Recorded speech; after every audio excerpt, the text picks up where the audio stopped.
Seorang ayah memang bukan yang melahirkan, tapi ayah adalah seorang pahlawan keluarga, seorang pejuang. Ayah meninggal 2 tahun yang lalu setelah saya memasuki kelas 2 SMK. Dan saya memutuskan untuk keluar sekolah karena otomatis tidak ada yang membiayai. Dan saya sebagai anaknya, tugas saya adalah mewariskan perjuangan ayah. Dan salah satu perjuangan ayah dari dulu bekerja jadi seorang tukang pangkas rambut, dan saat ini saya menjadi penerusnya.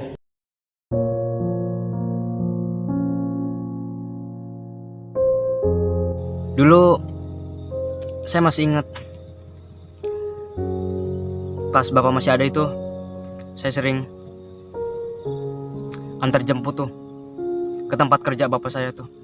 Bapak itu dulu nggak lagi sakit parah banget itu, lagi bisa ngapa-ngapain, tapi bapak saya maksa aja pengen kerja gitu. Jadi semangat banget untuk nyenengin keluarganya, nyenengin anak-anaknya itu, sampai maksain gitu, maksain buat berangkat kerja.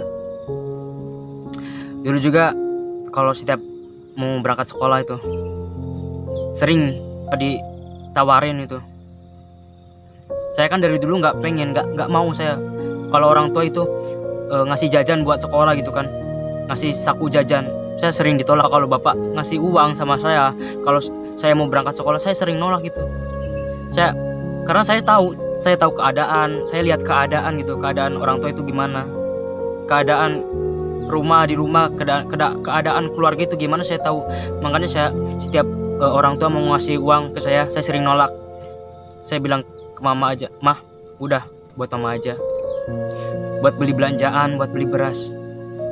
Saya sering nolak.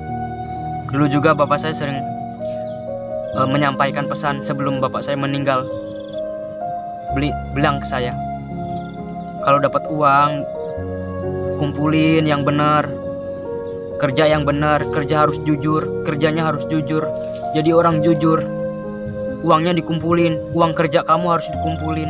Itu saya ingat banget bapak ngomong kayak gitu. Kalau dapat uang banyak tuh kumpulin, tabungin, jangan suka dipinjam-pinjemin ke orang. Terus sebelum meninggal juga bapak ada pesan terakhir juga. Saya nerusin pekerjaan bapak saya jadi tukang cukur. Saya masih aktif di pekerjaan saya yang tukang cukur saat ini. Bapak dulu sering bilang alatnya dibersihin, alat cukurnya harus dibersihin biar awet.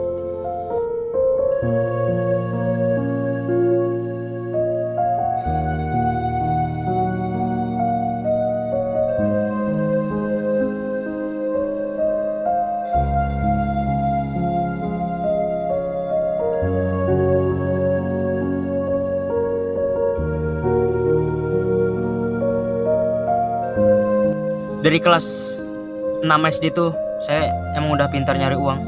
Saya dari tukang parkir, saya pernah jadi tukang parkir. Itu dulu waktu saya masih kelas 6 saya jadi tukang parkir tuh. Saya nggak tahu kenapa saya itu suka aja kerja gitu, nyari uang gitu. Saya nggak tahu kenapa orang-orang seumuran saya sekarang lagi pada nongkrong, main-main gak jelas, sedangkan saya itu malah seneng gitu. Jadi saya kan gak kaget gitu kalau udah kerja di tempat kerja lain tuh, saya nggak kaget karena udah tahu gimana caranya kerja, gimana rasanya kerja, gimana rasanya cari uang, karena saya sudah tahu. Jadi saya nggak kaget kalau saya kerja di tempat orang lain.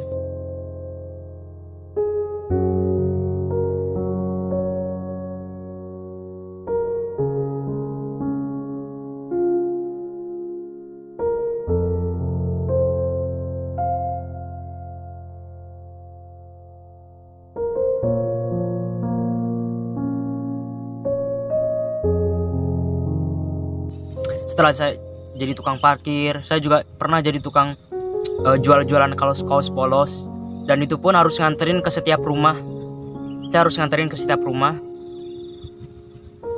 Ataupun dulu kan saya belum punya HP dulu, jadi saya tuh ngambilin kaos ke tempat kaosnya, terus saya jualin lagi tuh kaosnya ke orang lain atau ke teman-teman sendiri.